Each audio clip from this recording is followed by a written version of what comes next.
Kim Jong-un's mother was erased from history while she was still alive.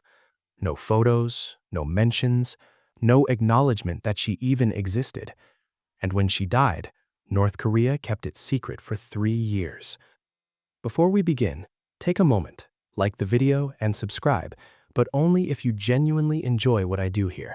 And let me know in the comments where you're tuning in from and what time it is for you. It's always fascinating to see who's joining us from around the world. Her name was Ko Young-hui, and if you've never heard of her, that's exactly the point. Because North Korea spent decades pretending she didn't exist. She was the mother of a dictator, but she couldn't be celebrated. She gave birth to the man who would rule one of the most powerful regimes on earth, but her own story was buried, hidden, erased. Why? Because of where she was born, because of her ancestry, because in North Korea, bloodlines matter more than anything else, and Ko Young-hui's bloodline was considered shameful, unacceptable, something that had to be covered up at all costs. This is the story of a woman who lived in the shadows of one of the world's most secretive regimes, a woman who was powerful and powerless at the same time, a woman who shaped the future of North Korea, but was never allowed to be part of its official history. And when you hear what happened to her, you'll understand why being Kim Jong-un's mother was actually a curse, not a blessing. Let's start with the basics. Who was Ko Young-hui, and why did North Korea want to erase her from history? Ko Young-hui was born in Osaka, Japan in 1952. And right there, that's the problem. She was born in Japan. To a Korean family, yes, but in Japan. And in North Korea, that's a massive issue. You have to understand how North Korea views Japan. Japan colonized Korea from 1910 to 1945. For 35 years, Japan controlled the Korean peninsula. They forced Koreans to adopt Japanese names. They banned the Korean language in schools. They exploited Korean labor. They committed atrocities. It was brutal. So when Korea was finally liberated in 1945, there was deep resentment toward Japan, hatred even, and that hatred never went away. In North Korea especially, Japan is portrayed as the ultimate enemy, the oppressor, the villain in their national narrative. Now imagine being the leader of North Korea, and your wife, the mother of your children, was born in Japan. Even if her family was Korean, even if they were living in Japan because they had no choice, it doesn't matter. The association with Japan is enough to be a problem. And for Ko Young-hui, it wasn't just a problem, it was a secret that would define her entire life. Ko Young-hui's family moved to North Korea in the 1960s. Thousands of ethnic Koreans living in Japan moved to North Korea during this period. North Korea was actively recruiting them. They told these families that North Korea was a paradise, that they'd have better opportunities, that they'd be welcomed home. Many families believed it. They sold everything they had and moved. And when they got to North Korea, they realized they'd been lied to. North Korea wasn't a paradise. It was a dictatorship, a poor country, a place where you couldn't leave once you arrived. But Ko Young-hui's family managed to make it work. Her father reportedly became a professor. The family lived in Pyongyang, the capital. They weren't rich, but they weren't starving either. And then Ko Young-hui caught the attention of Kim Jong-il. Kim Jong-il was the son of Kim Il-sung, the founder of North Korea and its supreme leader. Kim Jong-il was being groomed to take over. He was powerful, connected, and he had a reputation for liking women. Ko Young-hui was a dancer. She performed in the Mansudae art troupe, which was basically a propaganda performance group. They'd sing songs praising the regime, dance for government officials, put on shows that glorified the Kim family. And that's where Kim Jong-il saw her. He was immediately attracted to her. And when Kim Jong-il wanted something, he got it. They started a relationship. But it wasn't a normal relationship. This wasn't dating. This was Kim Jong-il taking Ko Young-hui as one of his consorts. Because Kim Jong-il didn't have one wife. He had several women. Some were official, some were secret, and Ko Young-hui was somewhere in between. She became his favorite. She had 3 children with him, Kim Jong-chul in 1981, Kim Jong-un in 1984, and a daughter, Kim Yo-jong, in 1987. But here's the thing. Even though she was the mother of Kim Jong-il's children, even though she was his favorite consort, she couldn't be acknowledged publicly. Because of her Japanese birth? Because it would be embarrassing for the regime? Because it would undermine the Kim family's image? So Ko Yong-hui lived in luxury, but in secrecy. She had power, but no recognition. She influenced the future leader of North Korea, but her name couldn't be spoken in public. That was her life, and it sucked. So what was life like for Ko Yong-hui? What does it mean to be the secret consort of North Korea's future leader? On the surface, she had everything. She lived in palatial residences. She had access to luxury goods that ordinary North Koreans could never dream of. She traveled abroad. She wore expensive clothes. She ate imported food. While millions of North Koreans were struggling to survive, Ko Yong-hui lived like royalty. But she was also a prisoner. She couldn't appear in public with Kim Jong-il. She couldn't be photographed with him for official events. When foreign dignitaries visited, she had to stay hidden. When state media talked about Kim Jong-il's family, they couldn't mention her. She existed, but officially, she didn't exist. That's the contradiction of her life. And it wasn't just about her. Her children were affected too. Kim Jong-chul, Kim Jong-un, and Kim Yo-jong were the children of Kim Jong-il, but their mother's background was a liability, a weakness, something that could be used against them. In North Korea, your songbun matters. Songbun is basically your social status based on your family background. If your ancestors fought alongside Kim Il-sung during the Korean War, you have good songbun.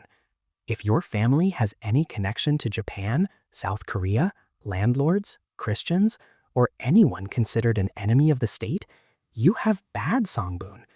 And Ko Yong-hui's connection to Japan gave her children questionable songbun. Not terrible, because her father was Kim Jong-il, but not perfect either. And in North Korea, anything less than perfect can be a problem when it comes to power. So Ko Yong-hui spent her life trying to secure her children's future, especially Kim Jong-un, because she saw in him the potential to be a leader. She pushed for him to be educated, to be trained, to be prepared to take over one day. But she had to do all of this from the shadows. She couldn't openly advocate for her son. She couldn't make public speeches about his qualifications. She had to work through Kim Jong-il, through whispers and private conversations, through subtle influence. And according to defectors who knew about her, she was good at it. She was smart, she was strategic, she knew how to work within the system. She knew how to get what she wanted without overstepping. But it was exhausting, because she was constantly walking a tightrope. One wrong move, one moment of being too visible, and she could fall out of favor. And in North Korea, falling out of favor can mean disappearing permanently. Ko Yong-hui wasn't Kim Jong-il's only consort. There were others, and the most significant was Song Hae-rim. Song Hae-rim was Kim Jong-il's first love. She was an actress, beautiful, talented, and Kim Jong-il was obsessed with her. They had a son together in 1971, Kim Jong-nam. For a while, Song Hae-rim was Kim Jong-il's favorite, but there were problems. She was already married when they started their relationship. She had to divorce her husband, and her family had bad songbun. Her relatives had connections to South Korea, which was a huge issue. So even though Kim Jong-il loved Song Hae-rim, she could never be his official wife, and Kim Jong-nam, their son, could never be fully accepted as a legitimate heir. Eventually, Song Hae-rim fell out of favor. The details are murky, but some reports say she had mental health issues. Others say Kim Jong-il just lost interest. Either way, she was pushed aside. She spent her later years in Moscow, essentially in exile. She died in 2002. But before she fell out of favor, there was a rivalry between her and Ko Yong-hui. Not an open rivalry, not fights or arguments, but a quiet competition. Both women wanted their sons to be the next leader. Both women were trying to position their children for power. And Ko Yong-hui won. Because Kim Jong-nam, Song Hae-rim's son, made a critical mistake. In 2001, he tried to enter Japan using a fake passport. He said he wanted to visit Tokyo Disneyland. This was a massive embarrassment for North Korea. The eldest son of Kim Jong-il caught trying to sneak into Japan with forged documents. It made him look foolish, unreliable, unsuitable for leadership. And that was the end of Kim Jong-nam's chances. He was exiled. He lived in Macau and other places outside North Korea. He never came back. And in 2017, he was assassinated at an airport in Malaysia, poisoned with a nerve agent. Most people believe North Korea ordered the hit. But back in the early 2000s, when Kim Jong-nam fell from grace, that opened the door for Ko Young-hui's sons, especially Kim Jong-un. Because with Kim Jong-nam out of the picture, Kim Jong-un became the frontrunner to succeed Kim Jong-il, and Ko Young-hui had pushed for this. She had worked for years to make sure her son was in position. She had influenced Kim Jong-il. She had shaped Kim Jong-un's upbringing. She had done everything she could to secure his future. But she never got to see it happen. Because she died before Kim Jong-un took power. Ko Young-hui died in 2004. She was only 51 years old. The official cause of death is unclear. Some reports say it was breast cancer. Others say it was complications from cancer treatment. She reportedly traveled to Paris for medical treatment in her final months. France has some of the best cancer specialists in the world, and North Korea doesn't have advanced medical facilities, so it makes sense that she'd go abroad. But here's where it gets really strange. When Ko Young-hui died, North Korea didn't announce it. There was no state funeral, no public mourning, no acknowledgement that she had even passed away. The rest of the world didn't know she was dead for 3 years. It wasn't until 2007 that South Korean intelligence confirmed she had died. And even then, North Korea still didn't officially acknowledge it. Think about that for a second. The mother of the future leader of North Korea dies, and the country pretends it didn't happen. No funeral, no memorial, no recognition of her existence or her death. Why? Because acknowledging her death would mean acknowledging her life, and North Korea couldn't do that. Because her Japanese birth was still a secret. Because her background was still considered shameful. Because the regime had spent decades pretending she didn't exist, and they couldn't suddenly change that narrative just because she died. So Ko Young-hui died in secrecy, just like she had lived in secrecy. But here's the thing. Even though North Korea didn't publicly acknowledge her death, Kim Jong-il was devastated. According to defectors, he was deeply affected by her passing. He genuinely loved her. She wasn't just a consort, she was his partner, his confidant, the mother of his favorite children. And Kim Jong-un, who was only 20 years old when his mother died, was also deeply impacted. Some reports say he was with her in Paris when she died. Others say he came back to North Korea just before she passed. Either way, losing his mother at such a young age left a mark on him. And it's possible that Ko Young-hui's death accelerated Kim Jong-un's path to power. Because after she died, Kim Jong-il started seriously preparing Kim Jong-un to be his successor. He brought him into military meetings. He introduced him to top officials. He made it clear that Kim Jong-un was the chosen one. So in a way, Ko Young-hui's legacy lived on through her son, even if her name couldn't be spoken, even if her story couldn't be told, even if she was erased from official history, her influence was still there, because she had shaped Kim Jong-un, and Kim Jong-un was about to become the leader of North Korea. Let's talk more about this erasure, about what it means to be written out of history while you're still alive. In most countries, if you're the mother of a president or a prime minister or a king, you're celebrated, you're honored. There are statues of you. Your birthday becomes a national holiday. Your life story is taught in schools. You're part of the national narrative.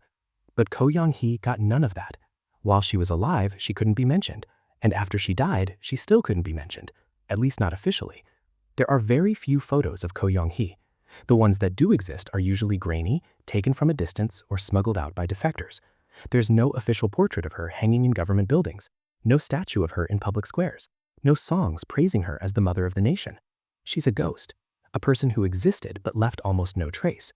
And this wasn't accidental. This was deliberate. The North Korean regime made a conscious decision to erase her, to hide her, to pretend she wasn't important, because acknowledging her would mean acknowledging her Japanese birth, and that was unacceptable. But here's the irony.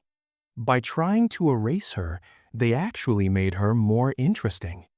Because now, years later, people are curious about her. Who was she? What was her life like? How did she influence Kim Jong-un?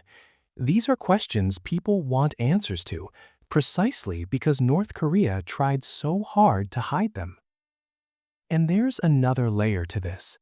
By erasing Ko Young-hee, North Korea also revealed something about itself.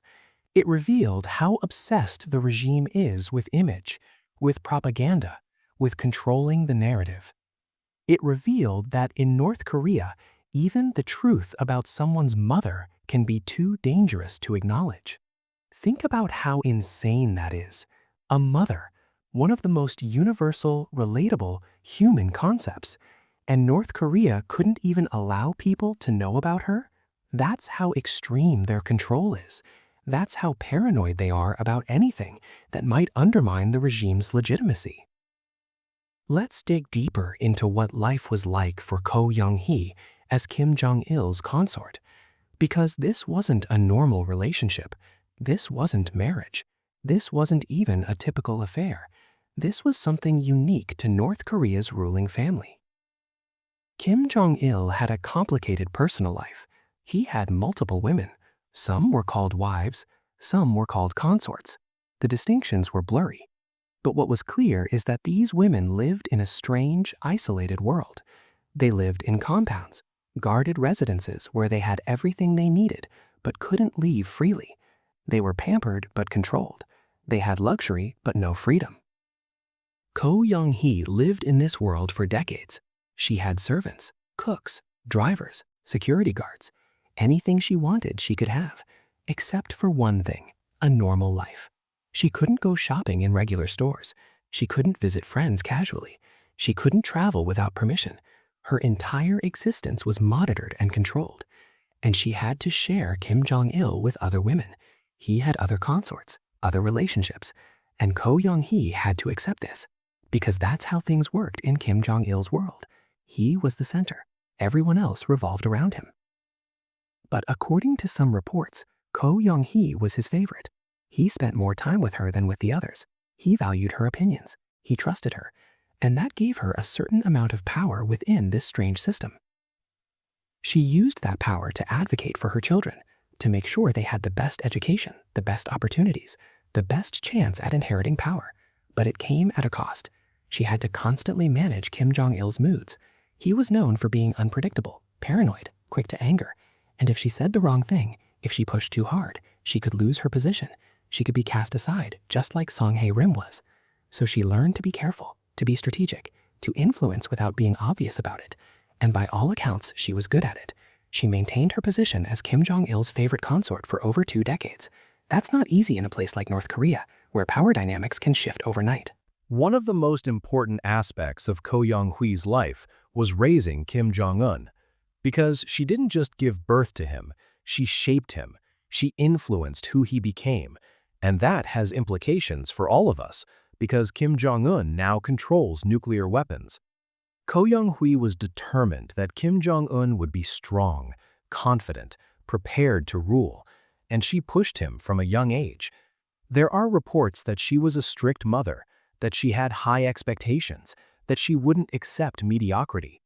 She wanted her son to be a leader, and she made sure he had the training and mindset to become one. Kim Jong-un was sent to Switzerland for part of his education. He attended school there under a fake name. He learned about the outside world. He saw how other countries functioned. He ate Western food. He wore Western clothes. He even played basketball, which became one of his passions. But he always knew he was different. He always knew he was being prepared for something special. And his mother reinforced that. She told him he was destined for greatness, that he would one day lead North Korea, that he had to be ready. And when Ko Young-hee died in 2004, Kim Jong-un was devastated. He lost his biggest advocate, his protector, the person who had spent his entire life preparing him for power. But her influence didn't die with her, because Kim Jong-un carried her lessons with him, her determination, her strategic thinking, her focus on securing power. And when Kim Jong-il died in 2011, Kim Jong-un became the leader of North Korea. At just 27 years old, he took control of one of the world's most secretive and dangerous regimes. And in a way, that was Ko Young-hee's ultimate victory. Her son, the child she had fought so hard to position for power, became the supreme leader. Everything she had worked for, Everything she had endured led to that moment, but she never got to see it. She never got to witness her son taking power. She never got to be honored as the mother of the leader. She died in secrecy, and even after her son became supreme leader, she remained in the shadows. But here's where things get interesting. After Kim Jong-un took power, Ko Young-hui's status started to change. Slowly, subtly, but noticeably. Kim Jong-un started acknowledging his mother. Not openly at first, but in small ways. He visited her grave. He had a memorial built for her. He allowed her to be mentioned very carefully in certain contexts. In 2012, a year after Kim Jong-un took power, a North Korean documentary mentioned Ko Young-hui by name. It called her the respected mother of Pyongyang. That was huge. For the first time, North Korea was officially acknowledging that Kim Jong-un's mother existed. Since then, there have been other small acknowledgments. Ko Young-hui's birthday is reportedly commemorated privately. High-ranking officials visit her grave. She's been given the title Mother of Great Sungun Korea, which is a big deal in North Korean propaganda terms. But here's the thing. Even now, Ko Young-hui isn't fully rehabilitated. She's acknowledged, yes, but she's not celebrated the way Kim Il-sung's wife or Kim Jong-il's mother are. She's not on the same level. She's still somewhat hidden, still somewhat secret. Why? Because the Japanese connection is still a problem. North Korea has spent decades building a narrative about the Kim family. They're portrayed as pure, as the embodiment of Korean nationalism, as heroes who fought against Japanese imperialism. And Ko Young-hui's Japanese birth doesn't fit that narrative. It never will. So North Korea is stuck. They can't completely erase her because Kim Jong-un clearly wants to honor his mother, but they can't fully embrace her either because it would undermine decades of propaganda. So they've settled for a middle ground. She's acknowledged, but quietly. She's honored, but not publicly. She's part of the story, but not the main story. And even this limited acknowledgement is probably more than Ko Young-hui ever expected, because during her lifetime, she had no recognition at all. She lived and died in secrecy. So the fact that her name is now spoken, even in limited contexts, is significant. But it's also sad, because she deserves more. She was the mother of a leader. She shaped the future of an entire country, and she's still being hidden because of something she had no control over, where she was born. Living in secrecy isn't just inconvenient, it's psychologically damaging. And Ko Young-hui lived in secrecy for her entire adult life. Think about what that means. You can't be acknowledged. You can't be seen. You have to hide who you are. You can't talk about your background. You can't share your story. You have to pretend parts of yourself don't exist. That takes a toll, a huge toll. Ko Young-hui couldn't have normal relationships. She couldn't trust people, because anyone she got close to might reveal her secret, might talk about her Japanese background, might jeopardize her position and her children's future. She couldn't even trust her own memories, because remembering her childhood in Japan, remembering her early life, meant remembering the things she was supposed to hide. And she had to teach her children to hide too. Kim Jong-chul, Kim Jong-un, and Kim Yo-jong all had to learn from a young age that their mother's background was a secret, that they couldn't talk about it, that it was a weakness. Imagine growing up like that. Imagine being told that your mother, the person you love most in the world, is also your biggest liability, that loving her is fine, but acknowledging her publicly is dangerous. That's the reality Ko Young-hui's children faced, and that's the burden she carried. She loved her children. She wanted the best for them. But she also knew that her very existence was a complication in their lives, and there was nothing she could do about it. She couldn't change where she was born. She couldn't rewrite her history. She could only try to minimize the damage, try to work around it, try to make sure her children succeeded despite her background. That's exhausting. That's heartbreaking. And she did it for decades. Let's compare Ko Young-hui to other political spouses around the world, because her situation was unique, but it also highlights some universal truths about power, gender, and public life. In most countries, the spouse of a leader has a public role. They attend events, they give speeches, they champion causes, they're part of the image of the administration. Think about U.S. First Ladies, Jackie Kennedy, Michelle Obama. They were famous, influential. They had their own projects and priorities. They were public figures in their own right. Or think about royal families, the queen consorts of various countries. They're celebrated. They have official duties. They're part of the state apparatus. But Ko Young-hui had none of that. She couldn't attend events. She couldn't give speeches. She couldn't champion causes. She had to stay hidden. And that wasn't because she didn't want a public role. It was because she wasn't allowed to have one. The regime decided that her background made her unsuitable for public life, so she was kept in the shadows. But she still had influence. She still shaped policy, at least indirectly. She influenced Kim Jong-il's decisions. She advocated for her children. She was involved in the inner workings of the regime, even if she couldn't be publicly acknowledged. So, in that sense, she was like other political spouses. She had power. She mattered. But unlike other political spouses, she couldn't be seen. She couldn't be recognized. She couldn't claim credit for her influence. And that's the tragedy of her situation. She did all the work of a political spouse, all the emotional labor, all the strategic thinking, but got none of the recognition, none of the honor, none of the public acknowledgement. Other political spouses get criticized, sure. They get scrutinized. Their fashion choices are analyzed. Their words are dissected. But at least they exist in the public eye. At least people know who they are. Ko Young-hui didn't even get that. She was invisible. And invisibility, when it's forced on you, is a form of erasure, a form of violence even. Ko Young-hui's story also tells us something about the role of women in North Korea more broadly. Because while North Korea claims to value women, the reality is much more complicated. North Korean propaganda talks about gender equality. They point to the fact that women work outside the home, that women are in the military, that women hold some government positions. But the reality is that North Korea is deeply patriarchal. Men hold all the real power. The highest positions in government and military are reserved for men. Women are expected to support men, not lead independently. And in the Kim family specifically, women have always played supporting roles. They're important, they have influence, but they're never the main story. They're always in the background. Kim Il-sung's wife was honored after his death, but during her life, she was mostly invisible. Same with Kim Jong-il's official mother, and same with Ko Young-hui. The women in the Kim family are valuable as mothers, as supporters, as symbols, but not as leaders in their own right. Even Kim Yo-jong, Ko Young-hui's daughter, who is now one of the most powerful people in North Korea, is still defined in relation to her brother. She's Kim Jong-un's sister. She's his advisor. She speaks for him, but she's not the leader herself. And that's the reality for women in North Korea.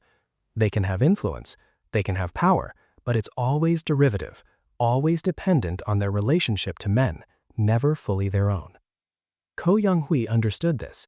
She knew she couldn't be a leader herself, so she focused on making sure her son could be a leader. She poured all her energy into Kim Jong-un's future, because that was the only path to power available to her. And in that sense, her story is both specific to North Korea and universal. Because women all over the world, throughout history, have faced similar limitations. They've had to work through men, through sons, through husbands, because direct power was denied to them. Ko Young-hui's story is an extreme example, but it's part of a larger pattern, and that pattern is worth thinking about. So, what is Ko Young-hui's legacy? What did her life mean? What did she accomplish? On one level, her legacy is obvious. She's the mother of Kim Jong-un, the current leader of North Korea, the man who controls nuclear weapons, the man who runs one of the most oppressive regimes on Earth. That's her legacy, her son. And Kim Jong-un clearly loves his mother. Even though she's been dead for 20 years, he still honors her memory. He visits her grave. He's worked to rehabilitate her image, even if only partially. He's made sure she's not completely forgotten. But Ko Young-hui's legacy is also more complicated than that, because she didn't just give birth to Kim Jong-un. She shaped him. She raised him to be a leader. She instilled in him the confidence and ruthlessness needed to take power and hold it. And that means Ko Young-hui is partially responsible for what North Korea is today. She's partially responsible for the prison camps, the starvation, the repression, because she raised the man who perpetuates all of that. Now, is that fair? Is it fair to blame a mother for her son's actions? Maybe not. Kim Jong-un is an adult. He makes his own choices. He's responsible for his own decisions. But mothers do shape their children. They influence how their children see the world, how they think about power, how they treat other people. And Ko Young-hee shaped Kim Jong-un during his most formative years. So her legacy is mixed. She was a victim of the North Korean system, a woman who was hidden and erased because of something she couldn't control, a woman who lived in secrecy and died without recognition. But she was also a participant in that system.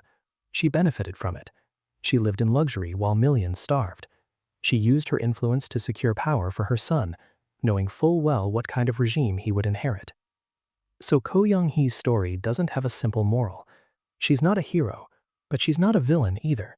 She's complicated, tragic, human. She made choices within a system that gave her very few good options. She did what she thought she had to do to protect her children and secure their future, and the consequences of those choices are still playing out today. Ko Young-hee lived one of the strangest lives imaginable. She was powerful and powerless at the same time. She shaped the future of North Korea but couldn't be part of its official history. She was the mother of a dictator but had to remain invisible. Her Japanese birth was supposed to be a weakness, a liability, a secret that had to be hidden at all costs. And for most of her life, that's exactly what it was.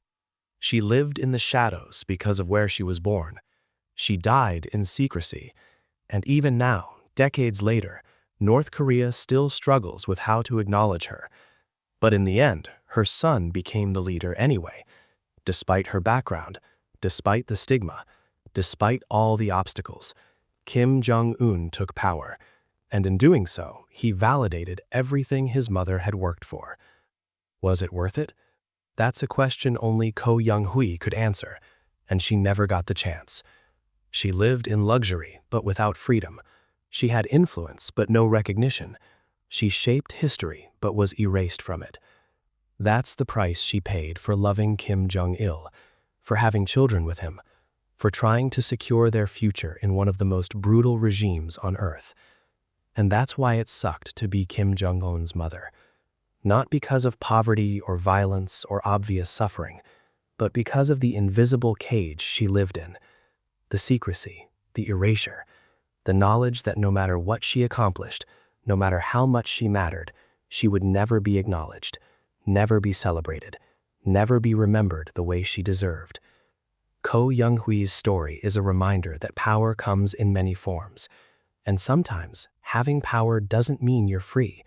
Sometimes it means you're trapped in a different kind of prison, one with silk sheets and gourmet food and servants, but a prison nonetheless. She deserved better. She deserved to be acknowledged, to be honored, to have her story told while she was alive. But North Korea couldn't give her that, wouldn't give her that, because acknowledging her would mean admitting that the Kim family wasn't perfect, that they had secrets, that they had weaknesses. And in North Korea, perfection is everything. Image is everything. Control is everything. Even if it means erasing a mother. Even if it means pretending someone doesn't exist. Even if it means rewriting history to fit the narrative. That's the world Ko Young-hee lived in. That's the world she died in. And that's the world her son now rules. A world where truth is malleable, where history is whatever the regime says it is, where even a mother's existence can be denied if it's inconvenient. Ko Young-hee's life was tragic, but it's also important because it shows us the human cost of totalitarianism, the way it warps relationships, the way it forces people to hide parts of themselves, the way it erases people who don't fit the official story.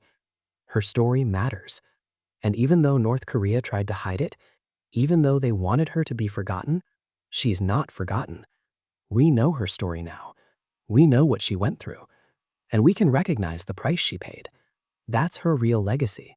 Not just that she was Kim Jong-un's mother, but that she survived in a system designed to erase her, that she found ways to have influence despite being denied recognition, that she fought for her children even when the odds were against her.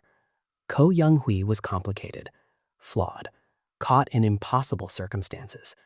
But she was also human, and her humanity, her struggles, her story deserve to be remembered, even if North Korea wishes they could be forgotten. Hit subscribe for more untold stories from history's darkest corners.